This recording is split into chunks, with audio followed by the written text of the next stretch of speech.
Alright, YouTube, so today we finna react to something kind of different, but not too different.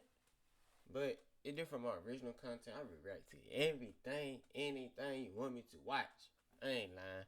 So today we finna react to Fat Kid from the Hood becomes a famous gangster rapper. I don't know who the fat kid is. There's a lot of fat kids that probably slim down and stuff like that. But a lot of them gangster too. So let's hit this play button right here. Click. Welcome back to the Explanation Pro. Today I'll recap an American biographical called Notorious.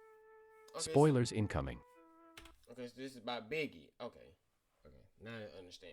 Let's get it. March 18, 1997. It was way before my time. I am young. 2002.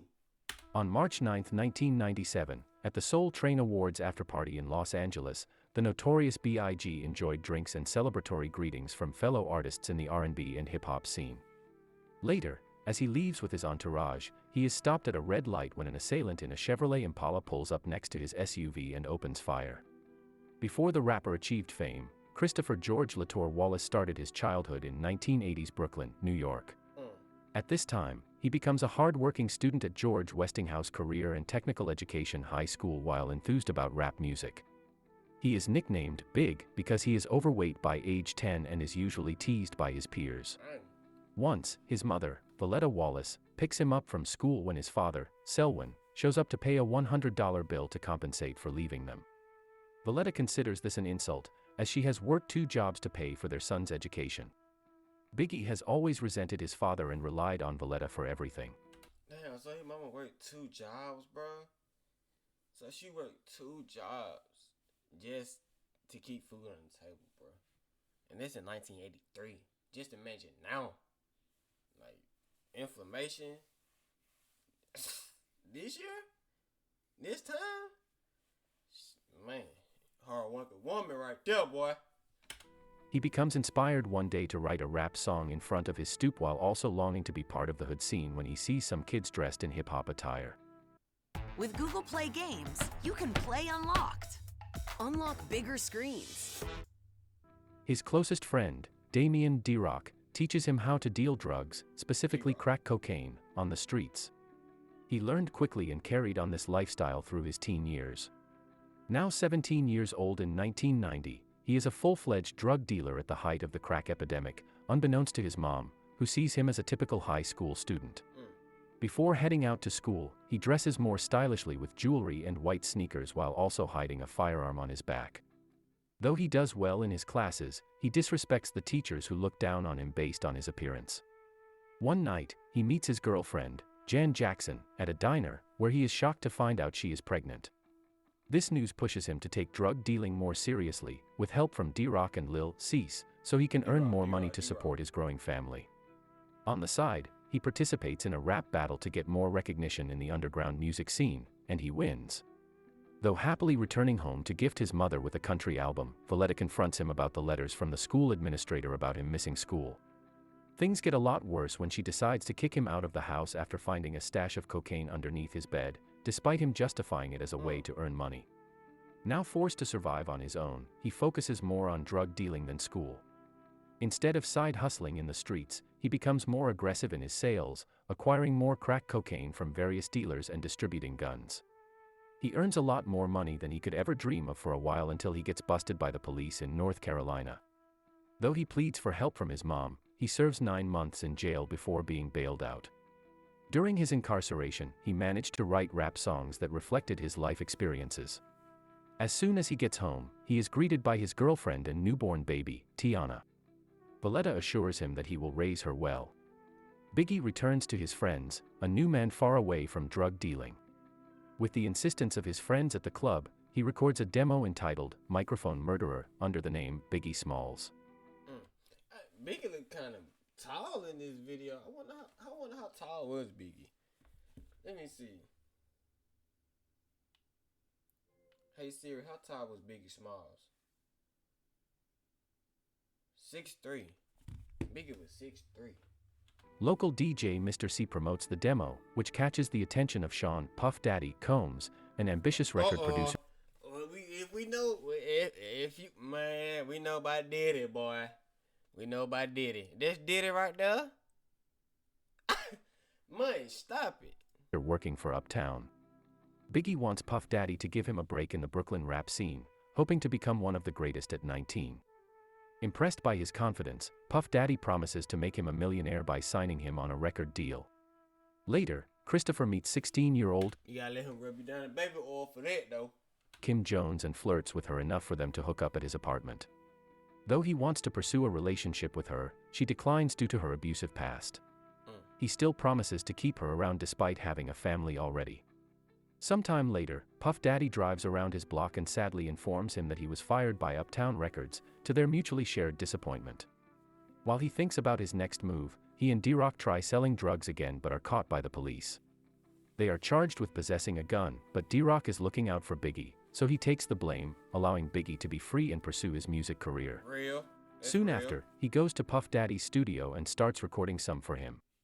Over time, he signs on a gig performing with Puff Daddy in front of Howard University students. The presenter introduces him as the Notorious B.I.G. The show ends up being a hit, catching the attention of another famous rapper, Tupac Shakur, who befriends Biggie. He invites him to a party at his mansion, as he gets a taste of stardom for the first time. The following day, after Biggie and Kim have sex, he notices her knack for singing. Though she initially thinks he is insulting her, she throws down some beats, giving Biggie an idea to bring her into the rap scene. Later, he is berated by Valletta for neglecting his daughter and spending too much time in his job, but his friend Mark defends his actions and promises to look after him. Biggie becomes depressed when he finds out his mother has been diagnosed with breast cancer. Later on, he attends another party hosted by Puff Daddy. He cheers up when the rapper signs him to his newly established record label, Bad Boy Records, with a $60,000 advance. Afterward, through extensive treatments at the hospital, Valletta survives her first battle with breast cancer. Now relieved, he returns to Puff Daddy's studio and records his debut album, Ready to Die. Although not thrilled about Puff Daddy's suggestion to incorporate a female track in his first single, he mulls it over by doing drugs and having sex with prostitutes. He ultimately gives in to recording the album's lead single, Juicy/Unbelievable. Ready to Die was released on September 13, 1994, and reached number 13 on the Billboard 200 chart. At a party celebrating the album's release, Biggie enjoys his newfound fame, mingling with Puff Daddy's inner circle. He sits on a makeshift throne as the partygoers celebrate his music. Also present at the party are his girlfriend Kim and R&B singer Faith Evans, to who Biggie is attracted. Tupac Shakur attends and subtly warns Man, they got Anthony Mackie and Tupac. Man, stop it. Hey, but he's a good actor, though. him about the people he associates with, telling him to watch the company he keeps while he's in New York. He later winds down at a pool with Kim as she debuts a sexy new look. Sometime later, at a bad boy photo shoot, Biggie officially meets Faith Evans. Though he tries to flirt with her, she rejects him, initially thinking about her daughter, China.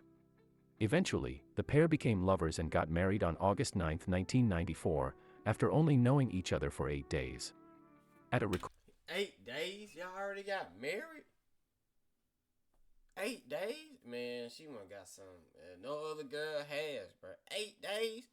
1, 2, 3, 4, 5, 6, 7, 8. Y'all got married. Recording session, Lil Kim catches Faith Evans kissing Biggie while she prepares to sing in the booth. A fierce confrontation occurs, with Biggie getting physical with her, warning her not to mouth off about his wife. She is hurt finding out he only sees her as one of his artists for the record label, no longer like a girlfriend. Later, Biggie goes on a sold-out show performing his newest hit, Warning, followed by Juicy. Simultaneously, Faith answers the door in her home and sees Jen demanding Biggie for child support. After her conversation with him about it, she feels suspicious when he says he will not be in his suite.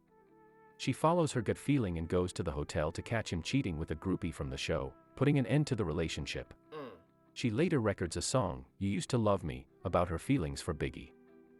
We have got to the point where literally anybody can build a fully working app without knowing how to code. Sure. He arrives at the recording studio begging for forgiveness, and the two reconcile afterward. Biggie widens his influence in the music scene by debuting his protege group Junior Mafia, which Lil Kim is a member of, on a road tour. As the weeks go by, more and more of his singles in the album top up the charts, including one he made with Faith entitled One More Chance. His career has made him a household name, and he appears more often in magazines and press events. One night, Biggie visits Tupac at the billiard bar to play some pool, as their friendship has grown along with their music. Later, Lil Cease sees Tupac going inside Quad Studios and returns to welcome him. Unfortunately, as the rapper reaches the lobby, 3 men rob and beat him at gunpoint. He tries to resist but is shot instead. His friend Stretch rushes him downstairs, where he blames Puff Daddy and Bad Boy Records for setting him up. He is arrested for some previous misdemeanor charges. This upsets Biggie, who watches the news broadcast about the shooting, but Puff Daddy asks him to cool off and let time pass before he tries reaching out to Tupac. At the Source Awards in 1995, Suge Knight, owner of Death Row Records, made a speech dissing Bad Boy Records. Later, because of the shooting, Tupac comes out with a single called Hit 'Em Up, where he disses Biggie, Puffy, Junior Mafia, and the rest of the Bad Boy entourage. After altercations between the two rappers, attacks are made on both sides. One involves Biggie's wife, Faith, who the rapper sees on the cover of a tabloid one morning with Tupac. He angrily confronts her about it in the middle of her interview until Mark steps in to de-escalate the situation. Puff Daddy claims Tupac is manipulating him, so his career goes down the drain. I ain't gonna lie, Puff Daddy need to get on. He needs to go. He needs to go. Faith Evans, I ain't gonna lie. The one that played Lil' Kim, she looked good. I cannot lie. She looked pretty good. Man. Later at night, he goes to Faith's house and apologizes for his outburst. Visibly upset, she tells him that her photo shoot with Tupac at the House of Blues was purely professional. Afterward, she leaves him as she is fed up with his excuses. At the 1996 Soul Train Awards in Los Angeles' Shrine Auditorium, Biggie receives a death threat from an unknown caller, one of several he has received throughout the day. He then freaks out over not fitting his pair of shoes, which Puff Daddy attributes to anxiety over the feud with Tupac. At the after-party, Tupac and Suge Knight verbally assault Biggie, with the former claiming to have sex with Faith. They leave when Biggie's security detail threatens them. The disagreement escalates into the media, who capitalize on the tension and stoke the flames of an East Coast-West Coast feud, garnering public opinion. Trying to move past the feud, Biggie, unfortunately, gets booed at a Sacramento, California concert during his performance. To calm the crowd, he raps a new track called Who Shot Ya, interpreted as a diss song against Tupac. He and Puff Daddy claim that Who Shot Ya was recorded before Tupac got shot. Sometime later, in September 1996, Lil Cease and Biggie watched a news story about Tupac's shooting after the rapper and Suge Knight left the MGM Grand. He was airlifted to Las Vegas University Medical Center with 4 gunshot wounds and died shortly after at 25. So Tupac died first. Okay. Dang. 2 rap legends, bro. Both originally from New York. A lot of people say, no, Tupac West Coast. Man, Tupac was East Coast, bro. He was from New York, bro. Do your history. Know your history. I'm trying to tell you. Biggie talks to his mom about his regrets about not patching things up with Tupac before his death. Valletta believes that Tupac was probably killed as a result of their feud. Yep. He later reminisces about his former friend through a video taken during the Ready to Die release party. After getting into a car accident with Lil Cease, Biggie receives a visit from D-Rock, who was recently released from prison. They renew their friendship when Biggie tells him he wants out of the rap game soon enough. He later dreams about his life flashing before his eyes, so he begins to make changes in himself. He visits Jan and his daughter, Tiana, more often to ease tensions. Unfortunately, things don't go well between him and Lil' Kim when he disses her to be with his kid. Biggie sees Puff Daddy, intending to return to the music scene despite his leg injury. He calls his mom to inform her about his trip to Los Angeles and praises her for how her life has been without him. In California, he promotes his upcoming album, Life After Death, bringing D-Rock, Lil Cease along while calling Faith to join him soon while she leaves their son, CJ Wallace, to his mom. He also tries inviting Jan and Tiana to come to see him in the city. While out in LA, Biggie receives more death threats while also being surveilled by unknown entities. Biggie attends the Soul Train Awards after party, intending to celebrate in the East Coast scene while squashing the feud. Puff Daddy and Faith also make an appearance, with the former hoping they can change the world together. After calling Lil' Kim to apologize and arrange a meeting with her, he leaves the party and gets shot with 4 bullets. just when he was deciding to turn good, bruh. Just when he was deciding to do good, everything just come crumbling down, bro. That's sad, dog. That's sad. Though his entourage subsequently rushed him to Cedars-Sinai Medical Center, the 24-year-old rapper succumbed to his wounds and was pronounced dead at 1:15 a.m. His funeral is held a few days later, where friends and colleagues mourn, along with thousands of fans lining the streets to pay their respects. Valletta self-reflects on Biggie's life, stating that while she is hurt that he was taken before his time, she finds peace in the fact that he accomplished his dream and left a lasting impact. While traveling on the hearse, she opens the window, overwhelmed to see support from his son's fans. A crowd member turns on a ghetto blaster, playing Biggie's song Hypnotize, and everyone dances as Biggie's casket is driven down the city's streets. His album, Life After Death, sold 10 million copies worldwide after its posthumous release. His life proved that no dream is too big and the sky is the limit. Thank you so much for... Hey, man, that was a good little, I would say like a biography or something like that. But, man, that was a good little video about Biggie Smalls, man. One of my favorite OGs. You know, a lot of people don't like Biggie because he would hang with, Diddy.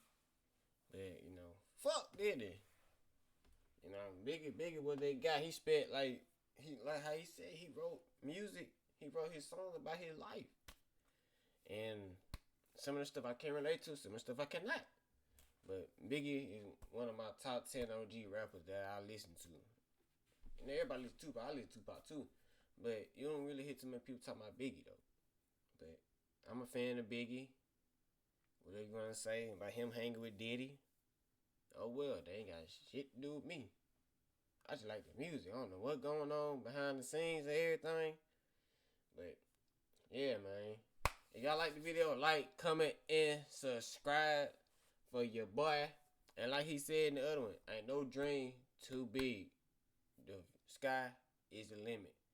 For any of y'all that's watching me, sky's the limit for you too. So, I'm going to put that down for y'all, man. Ain't no dream too big. Sky is the limit. Y'all keep that in y'all head. Even though I may be a small YouTuber, my plans and dreams to become a big YouTuber. I just want to be popular, not famous. I just want to be a popular person. And you can do it too. If you just put your faith in your craft. And also put your faith in the Lord. But, man, I'm finna go get up out of here. My chest is hurting. I've been working out. But, man, I'm finna go get up out of here. I'll see y'all in the next video. Deuces.